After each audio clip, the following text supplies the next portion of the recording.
Glad we're into 2021. Got a very jam-packed agenda today with lots and lots of information. So two items before we get started. As always, we do record the calls. There are a number of people that are not able to participate that like to listen after the call. So this will be placed on our YouTube page, the Shiawassee Economic Development YouTube page. So please note that. And then also to mute the background noise for our speakers, you're going to want to hit *6 on your phone. So we're going to mute everybody, and then you're going to want to hit *6 on your phone to unmute yourself. And so that'll be for our friends from Senator Peters' office, from Gary from the Governor Whitmer's office, and then our friends from the health department. And then certainly if anyone has any comments or questions, you'll want to hit *6 as well. So with that, we've got the recording started, and we're going to get going. Thank you all once again for being here. So we want to get things kicked off.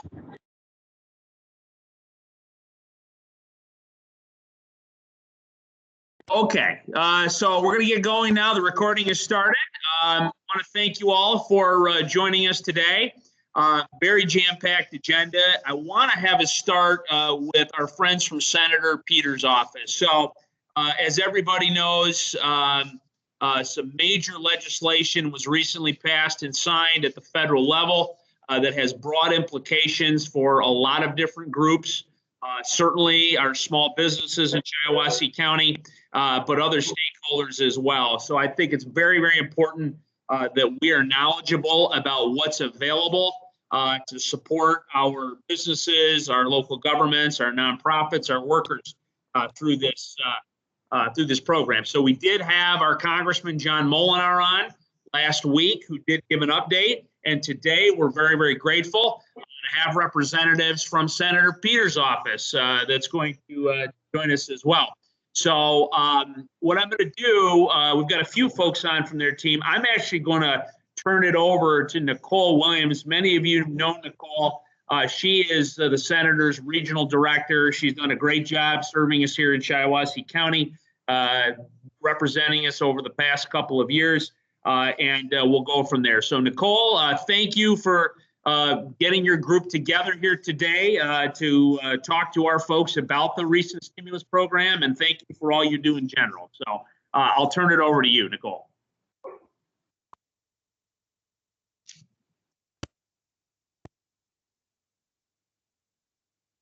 And if you're muted, you're going to want to hit *6 on your phone.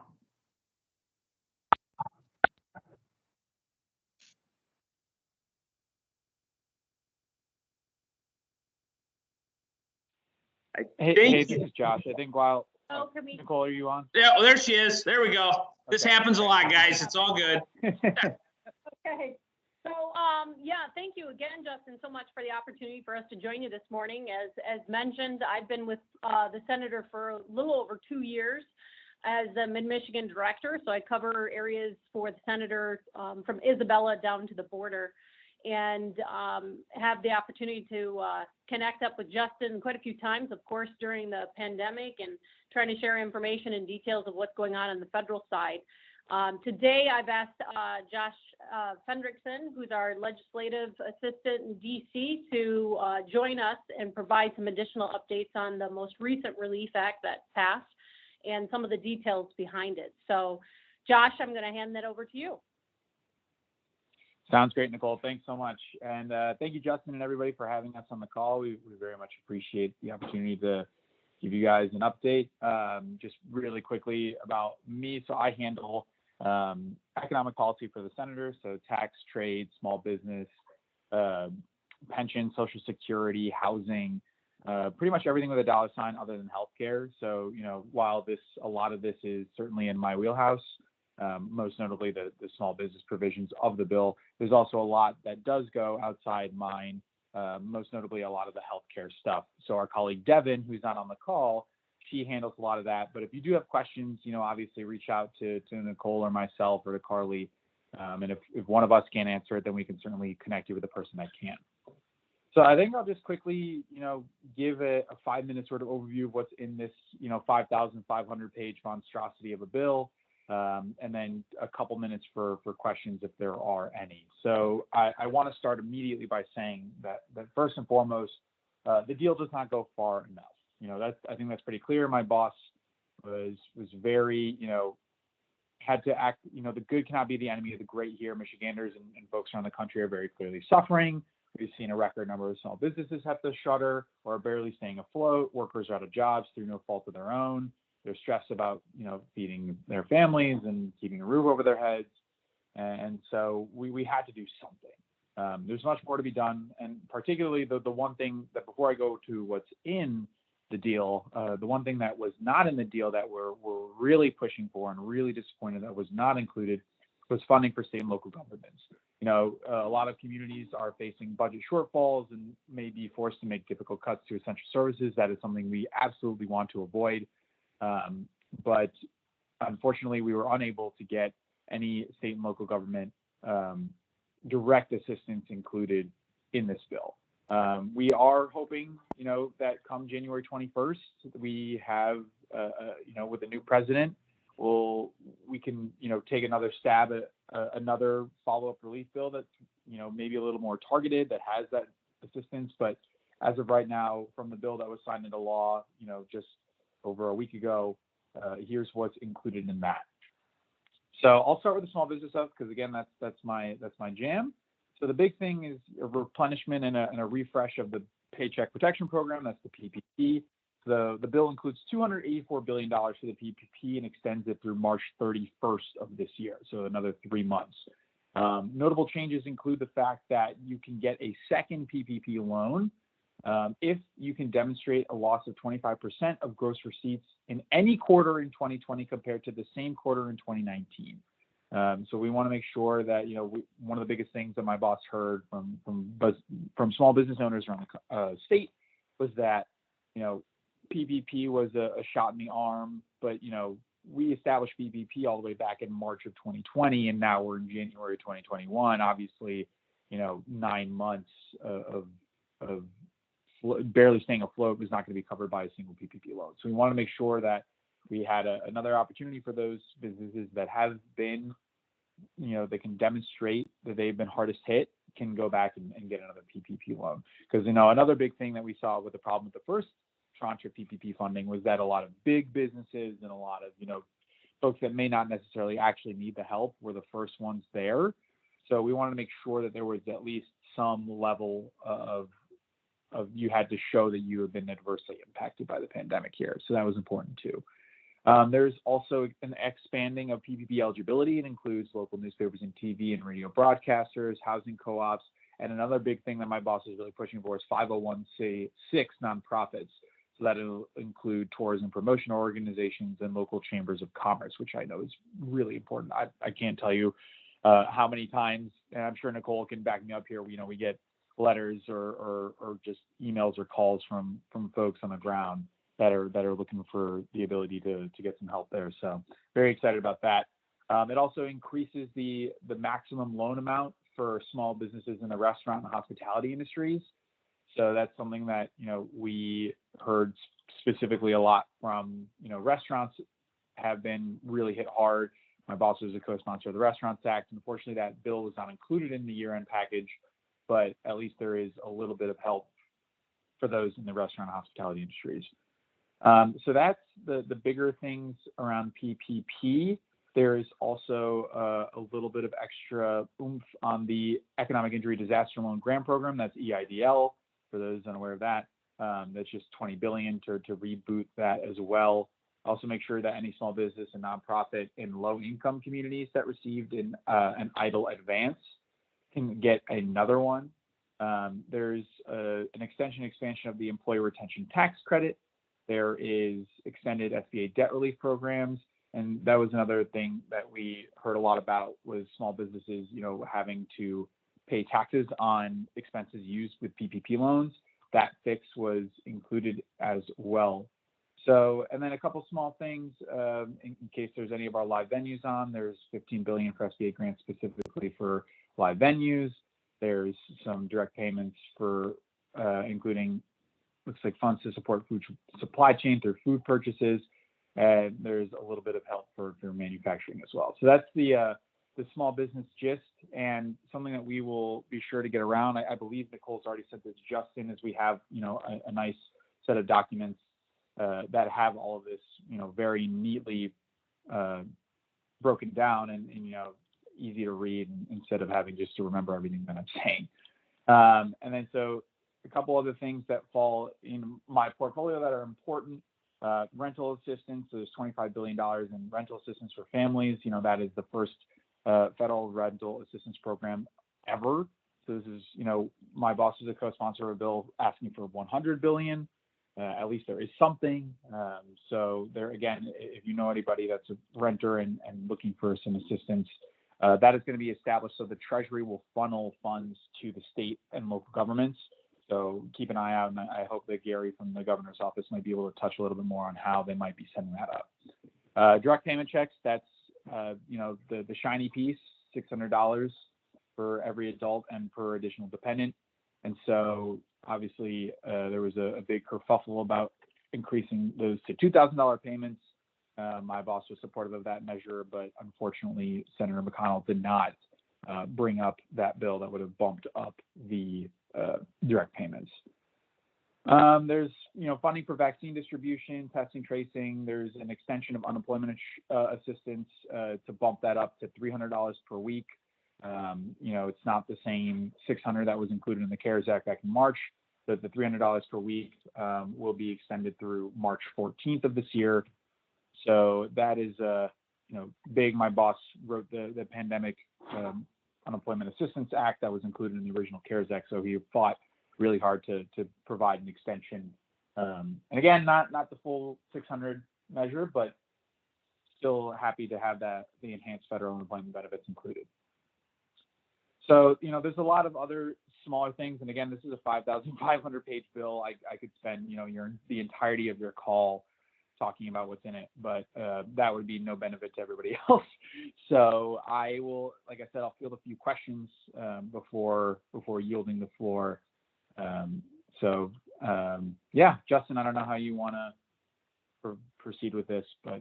No, that's great, Josh. Great overview. And yes, to the point that you made a minute ago, Nicole did share with me yesterday some really good one-pagers on the different programs. And I wanted to wait to have the call today. And after the call, I'm going to send that out to everybody. So if you're on our email list, you'll get that call. I do want to open up the floor. I have a question real quick, though, before I open it up, because I had a couple people have asked me about this. You mentioned the renters and eviction diversion type stuff. I've had communications from property owners, housing, commercial property, things like that, where their tenants, have not been paying.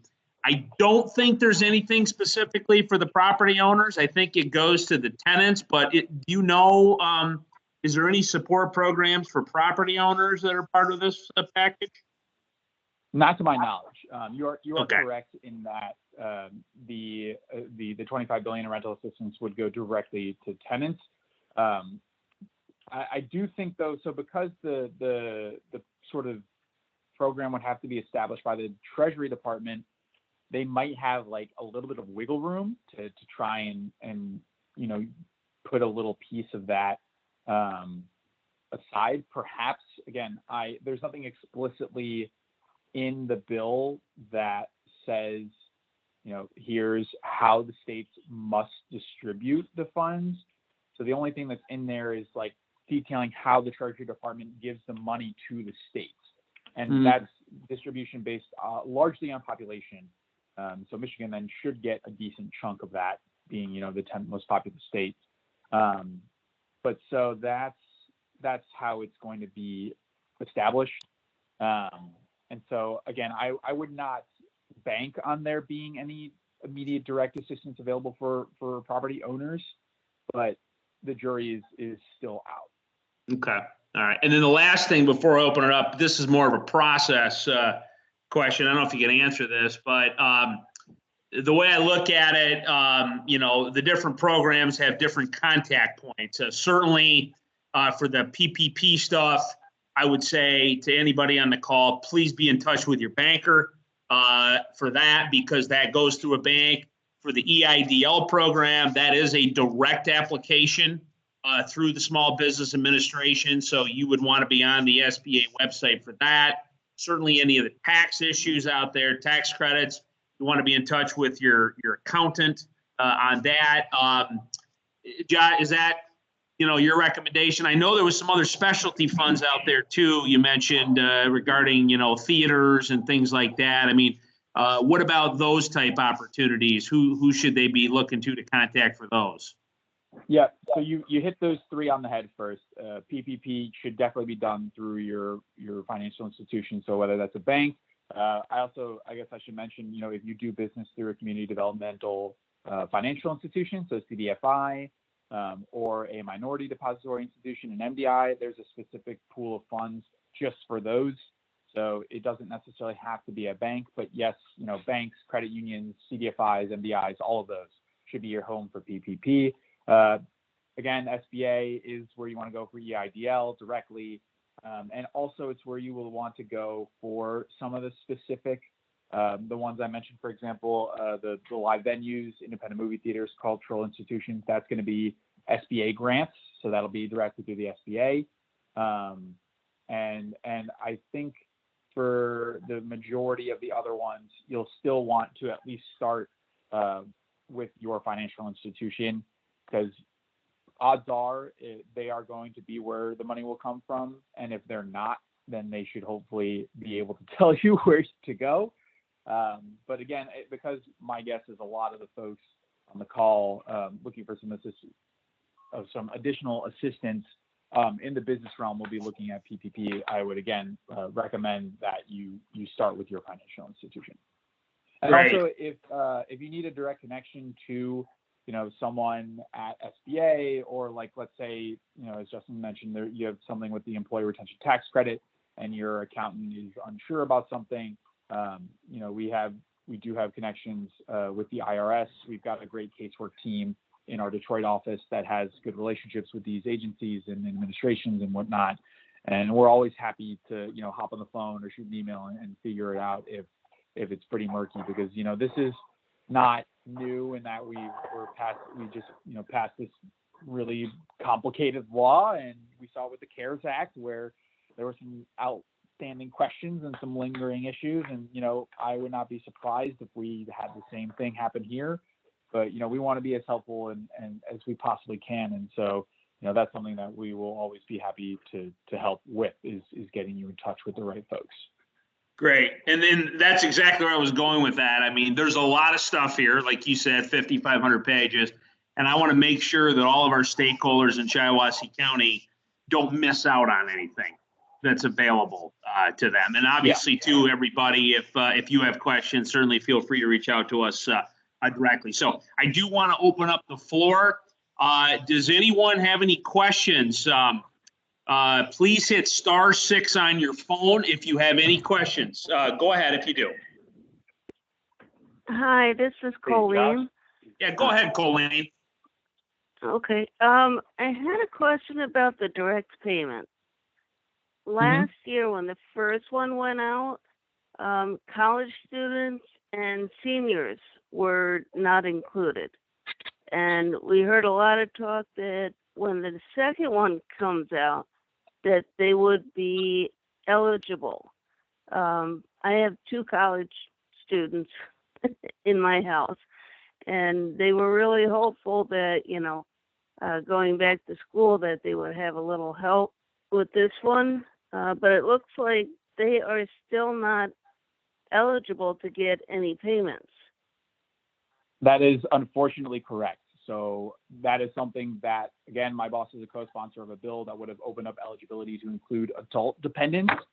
That was something that the Democratic caucus at large really fought hard for. It was something that when the House passed the bill to raise the threshold to $2,000 per payment, that was also included, was to expand eligibility to adult dependents and unfortunately, again, was shut down. So I wish this is one of the tougher parts of my job is letting folks know that unfortunately, Colin is right. There is nothing in the bill to increase payments to include adult dependents. Okay. Thank you. Mm-hmm.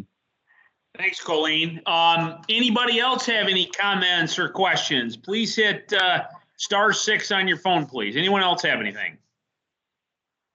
Hey, Josh and Justin, this is John from Andrews Hooper Pamphlet. I just got a question John. about the PPP. So you think about maybe some of those businesses maybe didn't get the first draw. So you go out, you recommend they go out and get a first draw. Could they still get the second draw? Yeah. So if again, you have to be able to demonstrate a loss of 25% revenue in any quarter of 2020 when compared to 2019. That is like the only thing you have to do to prove if you want a second loan. You just have to be able to prove a concrete demonstration of being adversely impacted by COVID. Okay. So again, I do understand that. I do understand that. I was just kind of questioning that. Okay, so maybe they get their first draw now. Can they get their second draw like at the end of the month too? Is that something that's possible?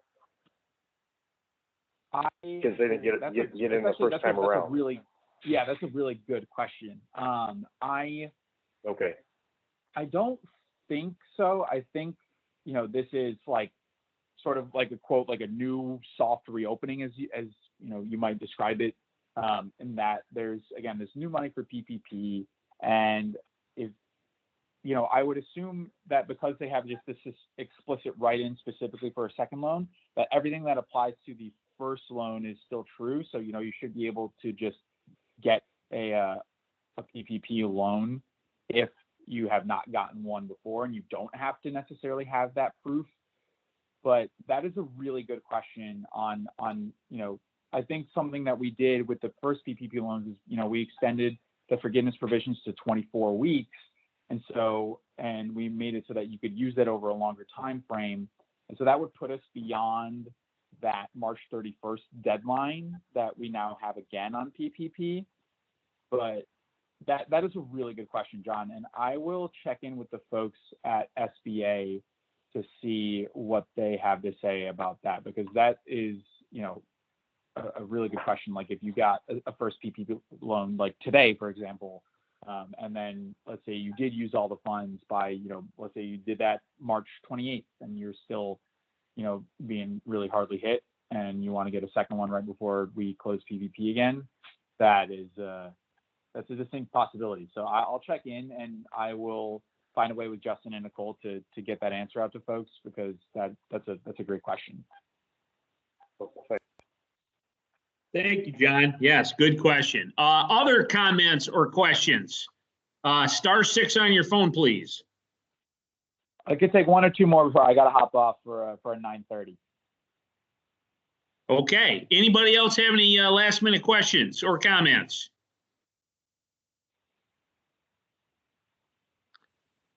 Okay, well, I guess I would wrap with this. What is the best way to move forward in terms of contacting? Should we go to you directly, Nicole? Do you want people to go through you? How do we want to handle that? So I always give my email address out at the end of my my updates and calls. Just my inbox does not have a limit, so you all can feel free to fill it up with questions, comments, whatever. And again, if I can't answer it, I'll get you in touch with somebody hopefully who can. So my email address is just Josh_Fendrick. That's F as in Frank, E, N as in Nancy, D as in David, RICK at peters.senate.gov. Okay. Very good. Oh, go ahead, Nicole. Thank you again for giving us the opportunity to provide an update. And, Josh, myself, and Carly, who's also on the call, she's our regional coordinator for Mid-Michigan, all of us are here for you. I know you've got the informational sheets that you'll be sending out. So if you can share all of our contact information with your listeners and those that are following up afterwards, feel free to reach out to us and we'll help direct you in any way we can. Great. Thank you all. Very informational, good questions. I will be sending out those fact sheets later this morning that we referenced earlier today. And thank you all for joining. So we'll move from federal down to state. We've got a regular now on these calls. He's been very, very helpful in providing information at the state level. So I want to bring on Gary Jones. Gary, I don't know. We're just obviously getting back into the new year, so I don't know how much information you have to share, but you're always welcome. We always like to learn what new is happening. So, Gary, any new news you want to share from the state level? Yeah, good morning, Justin, everyone. I don't think I have too many new updates, at least, since the new year really just began. So I'm actually going to go back a couple of weeks just to make sure that this information is out there that I feel like is most relevant to the call. But the numbers are updated. So I will get some updated numbers in terms of what's happening with COVID. So as of today, total confirmed cases for COVID-19 statewide are 502,119. Total COVID-19 related deaths are 12,678. And normally I give out information in regards to recovered, but because we now have a vaccine available, I'm going to be adding in a new statistic in terms of vaccine doses that have been administered. So currently today, statewide, the number of vaccine doses that have been administered are 128,390. So right before the holiday break, the governor signed a $106 million bipartisan relief bill that also included extended unemployment benefits to 26 weeks. So in signing the relief bill that the Michigan legislature passed, after she urged them to provide support for Michigan families, frontline workers, as well as small businesses, the relief bill included $55 million to help small businesses impacted by COVID-19. Grants of up to $20,000 will be made available to small businesses across the state that need support this winter. The relief bill also included $3.5 million for grants of up to $40,000 each for live music and entertainment venues, and also included $45 million in direct payments to workers who have been laid off or furloughed as a result of the virus. I know there have been several questions in regards to grant programs, these grant programs that I just mentioned. Since the bills were just recently signed, there will be more details forthcoming in regards to distribution. We will have an application process, but for now, people can find more details actually located inside the bill language, which if you do a Google search for the Michigan legislature and type in Senate Bill 748, you can actually just put in 748 right into the search queue, and then it'll pop that bill right up. And if anybody needs help in navigating that website or actually just a direct link to this bill, I can definitely send that out because inside of the bill language is more details in regards to distribution and administration of those funds. Also, the governor recently took action to provide support for families, restaurants, and Michiganders facing eviction. So the governor announced that her administration will take a number of actions to provide support for Michigan families, restaurants, as well as small businesses. The Whitmer administration will implement another liquor buyback program for restaurants and bars, similar to the one that was administered earlier last year, as well as partner with Michigan restaurants to allow SNAP benefits for prepared meals. The administration also announced another $2 million for the eviction diversion program to ensure that Michigan families can keep a roof over their head during this winter. There will be a press conference we are anticipating later on today, just waiting on a time here. So as soon as I get that time, I'll definitely, push that email out, so then everyone will know what that time frame is to be able to tune into the press conference to get the latest updates from the governor. And also, I want to remind people about, we have a vaccine dedicated website now. So it's michigan.gov/COVID vaccine. I know there's been a lot of questions in regards to the vaccine. So that's sort of the catch-all website for things pertaining to the COVID vaccine, and the catch-all website for all things pertaining to COVID-19. And the best place to keep updated is still michigan.gov/coronavirus.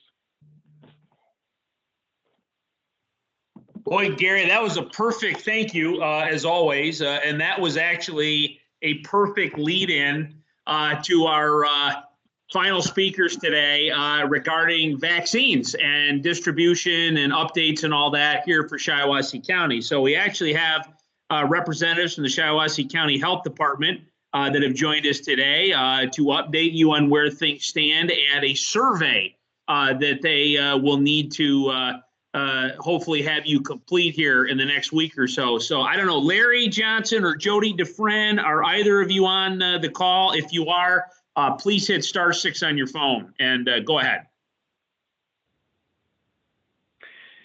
Hi, Justin. Can you hear me? Hey, Larry. Yep, you're good. Hey, I'm here with Jody DeFren today. Thanks for having us again. We really enjoy joining you guys. I'm going to try to be brief because you've got a lot going on. Just a real quick update on some of our local numbers. We're seeing a positive trend locally, which is tracking the statewide numbers. Over the last 4 weeks, we've seen a week-over-week case decline in terms of the number of positive cases. Our positivity rate is right around 10.2%, down slightly over the past week. Our number of cases per million, 225 per million, that's on a 49-day decline. Our hospitals kind of seeing some occupancy shifts, but right now they had 12 COVID patients with 1 in the ICU. So some positive news, we're seeing recoveries increase and active cases decline. We want to keep seeing that occur. We're hoping that that will allow the governor to relax some of these restrictions over the next couple weeks. But what we're really here to talk about today, and what I'm going to let Jody DeFren talk about, is what's going on with the surveys for businesses to survey their employees regarding the coronavirus vaccine, which is now being distributed around the country. And so I'm going to turn it over to Jody. Jody is our emergency preparedness coordinator who is heading up the logistical response here with this. So go ahead, Jody. Again, thank you for having us. As Justin mentioned, as we start moving out of Phase 1A, we have continued to plan for Phase 1B. A continuation of Phase 1B, we held a meeting with Justin, who was so graciously, like many of our community partners, to assist us how he's able to. And one of the things that we asked, knowing that Justin has a touch point with many of the businesses in the community, is we sent a survey link out to him. And what we're asking is that to be sent to all the businesses that he has a touch point with in Shiawassee County. What is the survey? It's just simply asking, I think, 3 or 4 basic questions. It's asking for the name of the business. What we're referring to is kind of a main point of contact, and it's asking you to survey your employees on the interest level of vaccination. It is not set in stone. It can be a simple yes, no, maybe, but we have to weekly ask for an allocation, so a vaccine. So we use those numbers to help us best allocate and also allow us to set clinics. What is that going to look like as we move into Phase B? I'll have more information for you as we have a community meeting set with Memorial on how we're best going to tackle. Please also understand Phase 1B for Shiawassee County is almost as if we've opened up to the general public, because so many entities and individuals fall into this category. The state has said in their documentation that a vaccine is limited. As you've seen with Phase 1A, there were 3 tiers. We might see something similar coming out from the state, or because of the unique nature of Shiawassee County, we also might have to prioritize simply based on vaccine allocation and the supply at the state level that is able to be distributed to us. Please know things are ever changing. What this will also allow us to do, if there's big changes in protocol or vaccine, we then can use Justin and other partners to push that information out. As you know, one of the biggest challenges with this is communication. Look for, after Thursday, a more of a streamlined communication strategy so that we can help reduce misinformation, so that whatever Memorial and the Health Department are putting out, we're a unified message, that we then can push to you that you can share with all your partners and your employees.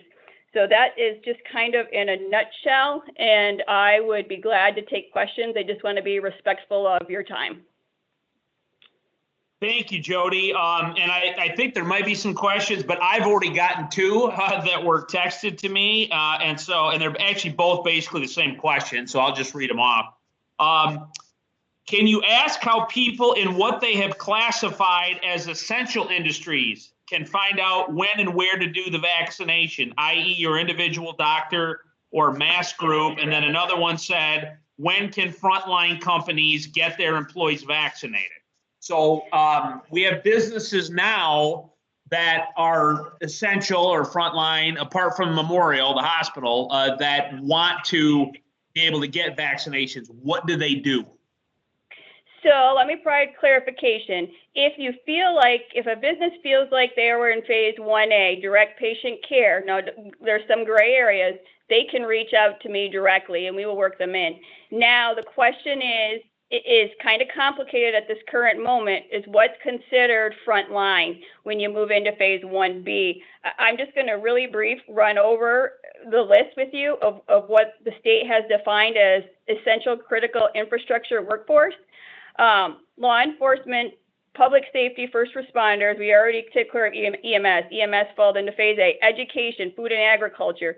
I asked for a definition from the state of food and agriculture because originally that was just processing, packaging, and farmers. The clarification from the state yesterday was that includes food service, so our restaurants, energy, waste and wastewater, transportation and logistics, public works and infrastructure support services, communication and information technology, essential community or government operations and essential functions, critical manufacturing, hazardous materials, financial services, chemical, defense, industrial base, and commercial facilities. So as you can tell, that's a very extensive list. So we don't have a 100% answer yet. What we need to do is really work with the community and define who falls at the top of that list if we are in short supply. How will we make notification of clinics? We can adjust as we are a community partner and want to make sure we're meeting the needs of this community. Right now, what we've done in phase 1A, after we've received survey back, when we get ready to roll into clinics, we plan on phase B, if vaccination is there, having scheduled clinics each week. Some will be smaller, some will be more on the mass vaccination level. We will then probably work through Justin, or if we have an email group, and send out a link to be able to schedule appointments. I know the question's going to come up. Will you come to our facility? That's going to be hard based on the restrictions of the CDC in the space constraints. I'm not saying that we will not. We would take it into consideration. But again, in order for us to be able to vaccinate a majority of our population, going into every place is going to be very challenging. So just to clarify, so I can tell you the two people I heard from they fit in the categories you talked about. So if they are already qualified and they want to get it or have their employees get it, they contact you. Is that right? Nope. If they fill out that survey, we'll already have their information. That form that gets filled out goes to an email that pre-populates Excel database that then allows us to reach out to them, as long as they give me their point of contact, the phone number, and the email in that spreadsheet. Great. So yes, what Jody's referring to is a survey that was shared with me that I'm sharing with all of you, as well as our entire contact list. So please, for our listeners here, please take time to review that email and fill that out for the health department. Does anybody have any comments or questions for Jody or Larry at the health department? If you do, hit *6, please, on your phone. Anybody have any questions? I do, Justin. This is Chuck Robertson. Go ahead, Chuck. Jody, I have a question, and I know you don't have a crystal ball, but assuming these surveys go out whenever they go out and they come back on a timely basis, any idea when the people who want this vaccine that would be included in phase 1B would actually be getting it? Are we talking February? I'm telling you, February, March, or what? I can very carefully give an answer. We're hoping by February, but again, the state has not been very clear on the guidance of when we're able to move into phase 1B. The only guidance they did give is have an understanding that once we puncture a vial, we have to get rid of 10 doses within 6 hours, that we can use individuals from phase 1B to I don't want, this sounds kind of strange, but to plug holes in our schedules for 1A. Like you said, we don't have a crystal ball. I can tell you that there was a 3-week pause on us even ordering Moderna vaccine, as the state wanted to make sure that our long-term care residents were taken care of before they allocated any additional vaccine. Having said that, we have this big meeting with Memorial on Thursday. They have Pfizer, and right now it seems like they have a pretty good ability to order. They haven't had the constraints that we've had with Moderna. So I would believe our goal might be February, but again, our hands at this current moment are tied within the state, but we're trying to be creative also and figuring out how, for example, police and fire in our county technically could fall under 1A. We're very unique in that our police and fire really sometimes are the first one to arrive on a medical call. So I wish I had clear answers, and we will continue to be transparent. As we learn, we're going to push out the information. I know that's not the answer you're looking for, but unfortunately, that's all the information we have right now. No, that's good. Thank you very much. At least it gives me some idea. And then the second question, this is just a general question. What about dose mixing? If you get the Pfizer vaccine in dose 1, can you get Moderna in dose 2, or must you stick with the same one? You must stick with the same one. That is the guidance right now, is that you need to stick with the same one. Okay, thank you. And then in regards to the second dose allocation, once we see we're going to have a steady stream of vaccine, what our goal is before you leave, when you come in to get your first dose, is that we're going to have a couple options set up for you right there and then to schedule for your second dose. Oh, good. Keep in mind, with Moderna, it's 28 days, and Pfizer is 21 days with a give of 2 days on either side. They also understand emergencies happen. If it goes beyond that 28 or 21 days, you still should be getting the vaccine, the second dose. Okay, thank you.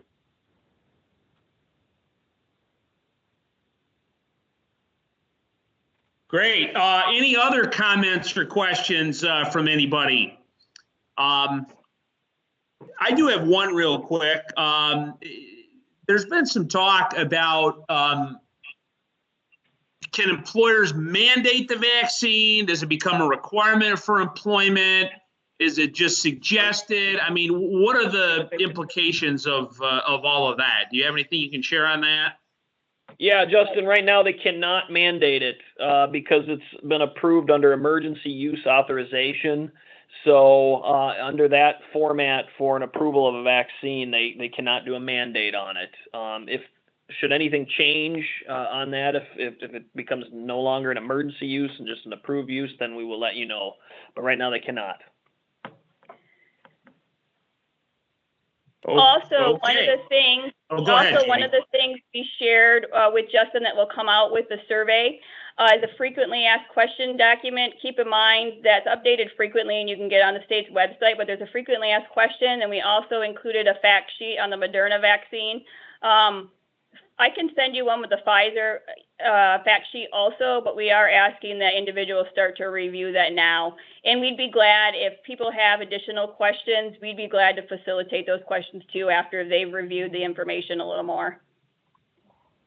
Great. And yeah, if everybody would look at their, once again, if you're on our contact list, you should have a note from me in your email. It says Shiawassee County Health Department Vaccine Survey. So please definitely take the time to review that. The attachments are in there. What would be the best way to reach you guys? Phone, email, what's your contact information? It's probably best for me for email, because if for some reason I'm out, I can forward that to somebody, or I can forward it to an individual if I can't answer it. I think you have my email address. I'll give it out. It's very long. You're welcome to call my cell phone also, but that is ringing off the hook right now. But my cell phone number is 989-494-8576.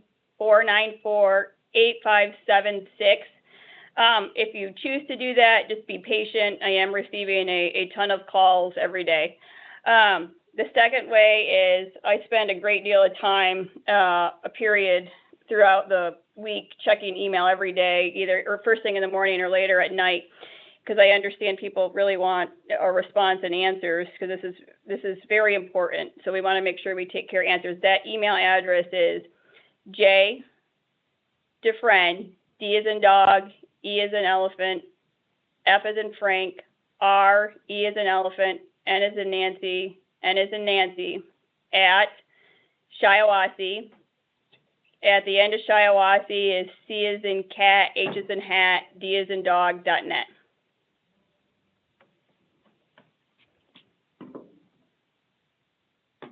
Okay, great. Anybody have any comments or questions for Jody or Larry regarding the vaccine distribution or any other items? Hit *6 on your phone, please.